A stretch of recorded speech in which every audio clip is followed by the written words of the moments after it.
Want to speak real Turkish from your first lesson? Sign up for your free lifetime account at turkishclass101.com. Hello everyone, I'm Celine from turkishclass101.com. I hope you guys are having a nice day. Today we are here with another top word series. It is 5 sentence patterns for beginners. So if you're a Turkish learner and a beginner, I'm sure today's lesson will be very useful for you. Ne kadar?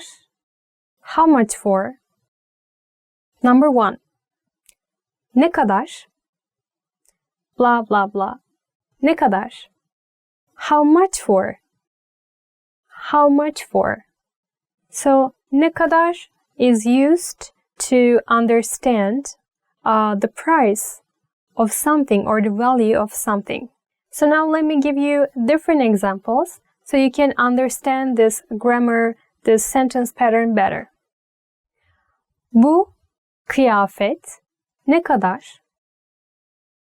Bu kıyafet means this dress is how much? Bu kıyafet ne kadar? Or, in our next example, let's try to understand the distance between two places, okay? Let's say from Ankara to Istanbul. Ankara is our capital city. İstanbul'dan Ankara'ya ne kadar? So, if you say like this, the person may think you're asking the price or the distance, so it depends on the conversation. If you just use ne kadar, then as I told you, it has two meanings, whether price or distance. So you need to, how should I say, it depends on conversation. It depends on what you're talking before.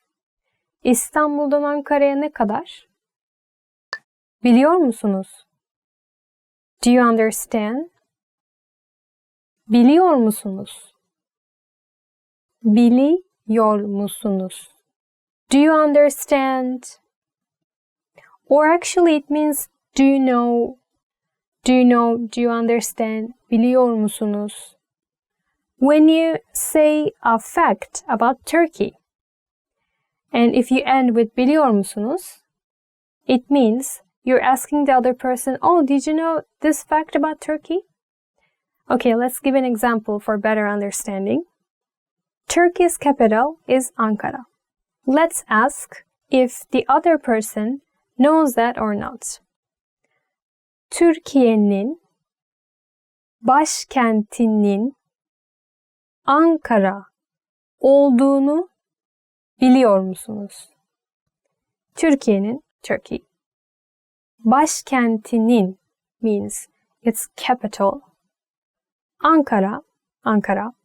Olduğunu means, here it means to be. Biliyor musunuz? Do you know that Turkey's capital is Ankara? Benim adım, my name is, benim adım, blah blah blah. My name is. So it's a very, very basic pattern of sentence for beginners. Benim adım. So, let's give example. Benim adım Selin. Senin adın ne? What is your name? For name, we are using two words. First one is isim, and the other one is ad. Ad. Both have same meaning. You can use just any of them. Senin adın ne? Senin ismin ne? Benim adım Selin. Benim ismim Selin. Nerede? Where is? Nerede? Nerede? Where is? So, if you're a tourist in Turkey, and if you get lost, or if you just want to ask something, like bathroom or station, then this is very useful sentence pattern. Where is? Nerede? Let's ask, where is station? Where is bus stop? Okay. İstasyon Nerede? İstasyon means station. İstasyon nerede? Let's ask bus stop. Otobüs durağı nerede? Otobüs, bus, durak, durağı, stop, bus stop is where? Or let's ask bathroom, restroom. Tuvalet nerede? For bathroom, actually you can rather use toilet or lavabo. Lavabo is, I think, more polite compared to toilet. But both are not rude. I mean, you can use. But maybe there is this kind of like difference. Lavabo is a bit more, it sounds a bit more polite. Lavabo nerede? Tuvalet nerede? En sevdiğim A, B. My favorite A is B. En sevdiğim A, B'dir. En sevdiğim A, B'dir. So my favorite A is B.